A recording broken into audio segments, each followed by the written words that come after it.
The first few hours after you wake up are when your body decides if it's going to burn fat or store it. And your morning routine plays a huge role in that decision. I've helped tens of thousands of people lose fat over the past decade, and one of the biggest breakthroughs we see is when we fix what happens in the first few hours of the day. So in this video, I'm going to walk you through my morning routine for fat loss from the moment you wake up through the first few hours of the day. I'll also rank each habit for you. That way you'll know which ones are helpful and which ones you absolutely need to get right. Now, in order to show you how this routine actually works, you first need to understand your internal clock, also known as your circadian rhythm. You can think of it like your body's orchestra. Your hormones, your organs, your metabolism, those are all different instruments in the orchestra. And your internal clock is the conductor. And when the conductor keeps everything in sync, you get fat burning and steady energy. But when the timing is off, everything falls apart. It sounds terrible. You store more fat, you crave more food, and no amount of dieting fixes it. So the routine I'm about to walk you through is designed to get your orchestra back in sync. Each of these habits has a direct connection to your circadian rhythm. However, I do want to warn you that none of them will do anything if you don't get enough sleep, which starts the night before. So you need at least 7 to 9 hours of actual sleep each night in order for these to be effective. Studies have proven that short sleepers gain nearly double the weight of people sleeping a normal amount. And all it takes is just one bad night of sleep to shift your hunger hormones for the next day. So keep that in mind if you're consistently running on 5 hours. Okay, the first habit that determines whether your body burns fat or stores it throughout the day doesn't require any effort, doesn't cost a dime, and yet most people completely blow it every single weekend. Your body runs on that internal clock we just talked about, your circadian rhythm. And inside your brain is the control center that keeps that rhythm on schedule. It coordinates your hormones, your digestion, and your metabolism, so everything happens at the right time of day. And the signal it relies on more than anything else is when you wake up. When you wake up at the same time each day, the clock fires on schedule. That means cortisol rises to help you wake up and start your day. Your fat burning pathways activate and your body's internal orchestra plays in harmony. But when you sleep in on the weekend, even by an hour or two, that clock gets thrown off and it can have a major impact on weight loss. Researchers at BYU University tracked over 300 women and found that those with more than 90 minutes of variation in their wake time had significantly higher body fat levels simply because of when they woke up. So what can you do to make sure that you consistently wake up at the right time? Simply pick the time that you need to wake up on your busiest day, the one day of the week where you have no flexibility, and set that as your alarm every single day, including weekends. With a couple of weeks of doing this, your body will start adjusting and you'll notice that you start waking up before the alarm even goes off. That's your internal clock, getting back on schedule. As for a rating, we're starting off strong. I'm going to give this one a 5 out of 5. It's definitely one of the most important habits because it serves as the foundation for the others. All right,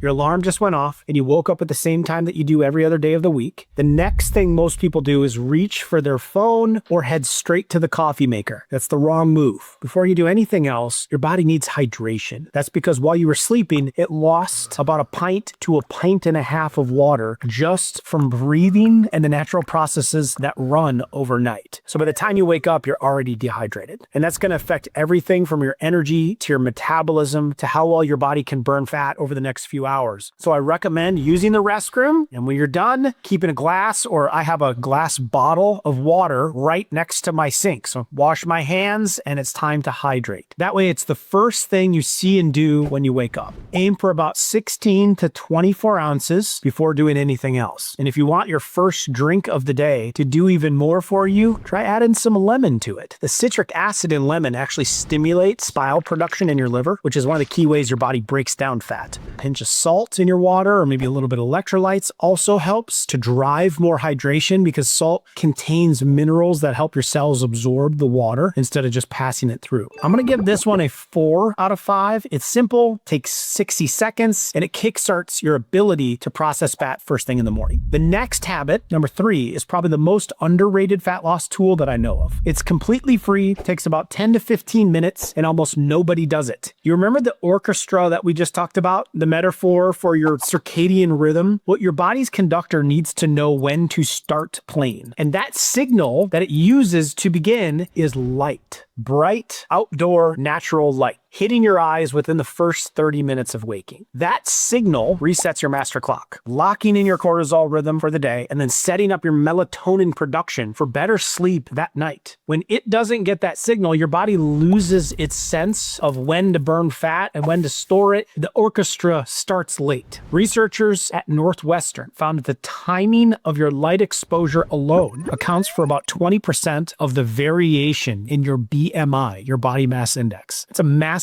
number for something that costs nothing. And here's where it gets even better. You can stack this with exercise for a huge advantage. Another study found that people who exercised before breakfast burned 57% more fat over the full day compared to people who didn't. 57%. Now, a lot of days I get that light exposure right outside, or not as ideal, but through windows while I'm doing a workout. So at least getting some level of light exposure, the sun hits right on that window, or ideal enough, I can go outside and do my 10-minute workout, high intensity, short duration. But you could also go for a walk outside before you eat. Get that bright light in your eyes and that fasted movement in all at the same time. That's two powerhouse circadian signals working together, plus dramatically increased fat burning, all from one simple habit. You don't have to go far. You can walk around your block, walk to the end of your street and back. 10 to 15 minutes is enough. You don't need to power walk or even break a sweat. Just get your body moving in natural light. And on days when you can't go outside at all, if weather's terrible or you're stuck somewhere, do your 10-minute high-intensity workout that I often teach on this channel in front of a window. Open the blinds and get the light in no matter what time of year it is. Do some light stretching, do the body weight movements for 10 minutes that we talked about. It's not as powerful as being outside directly accessing the sunlight, but it's far better than skipping it. I'm gonna give this one a 5 out of 5. It's the simplest way to get two of the most important circadian signals at one time, and it directly increases how much fat your body burns for the whole rest of the day. Habit 4. I know this one might bother some of you, but hear me out. I'm not telling you to give up coffee. I love coffee. I just want you to push it back a little. Remember that cortisol spike that we mentioned earlier? The one that helps wake you up and mobilize fat. It peaks about 30 to 45 minutes after you open your eyes. During that window, cortisol is already doing a great job of making you alert, pulling fat out of storage, getting the orchestra performing in the morning, and caffeine does something similar. It also creates cortisol and makes you more alert. But when you drink caffeine during a period when cortisol is already elevated, the two signals compete with each other and your body doesn't get double the benefit. Instead, it starts to dial down its own natural cortisol response because it's getting the alertness from caffeine. Over time, that can make you more dependent on coffee in order to feel awake because your body has learned to produce less cortisol on its own in the morning. So by waiting 30 to 60 minutes, it lines up perfectly with the walk that we just talked about. You let cortisol do its job first. Then when it naturally starts to dip, your coffee picks up right where cortisol left off. As a result, you get more of a smoother, longer lasting energy curve instead of a spike and a crash in the morning. If waiting 30 to 60 minutes feels impossible right now, just start by pushing your coffee back even 15 minutes further than you normally would and build from there. Or have decaf or half calf for that first cup and save the full strength for later. I'm giving this one a 3 out of 5. It's a supporting habit that can help with fat burning, but it's not as important for your circadian rhythm as some of the others. Number 5. Now this next one might surprise some of you, especially if you've been doing intermittent fasting. Your body has these things that are called peripheral clocks. They're in your liver, in your gut,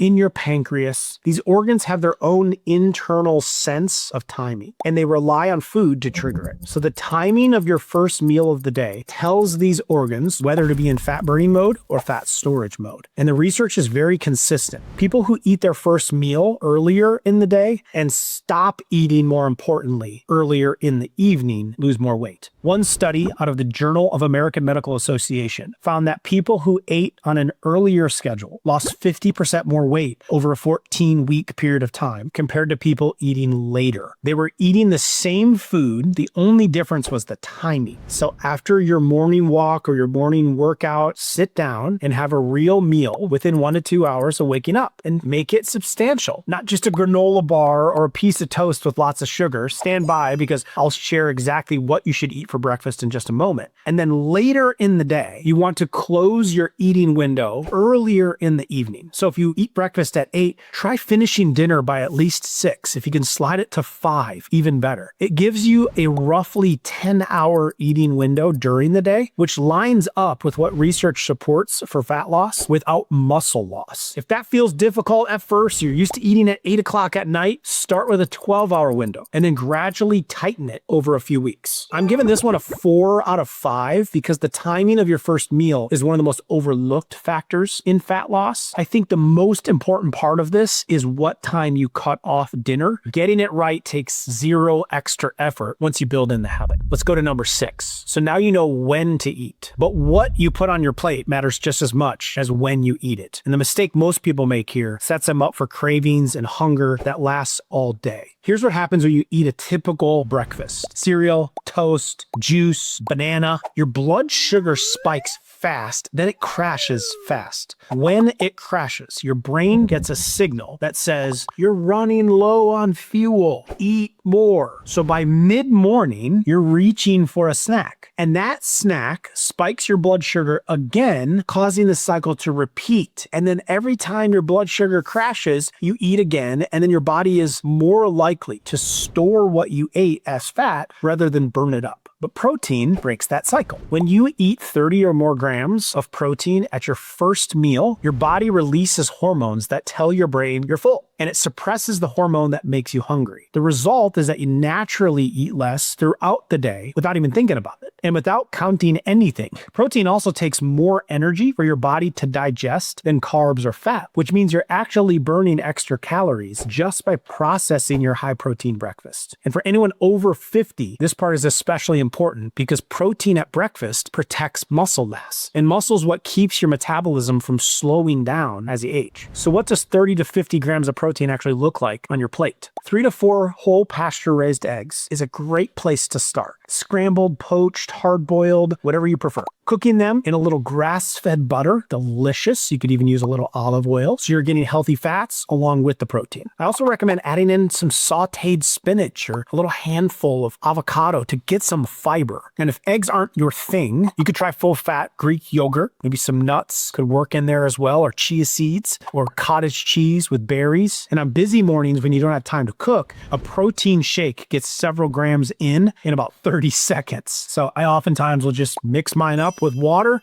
I usually prefer chocolate, and add a little bit of creatine in, and I'm on the go. All that matters is that your first meal of the day is built around protein. I'm giving this one a 5 out of 5. If you only change one thing about your mornings, make this the thing, because it changes your hunger, your blood sugar, and your fat burning for the entire day. Okay, so now you got the timing of your morning dialed in, and you know your first meal needs to be built around protein. But what you pair that protein with matters a lot more than what most people realize, because some breakfast foods help your body burn fats after the first meal, and others push your blood sugar up and shut that process down. So in my next video, I walk you through the 10 best breakfast foods to burn belly fat every morning, including what each one does inside your body, and how to build a breakfast that actually works with your metabolism instead of against it. I'll include a link to that right here. Click to watch it next, and I'll see you there.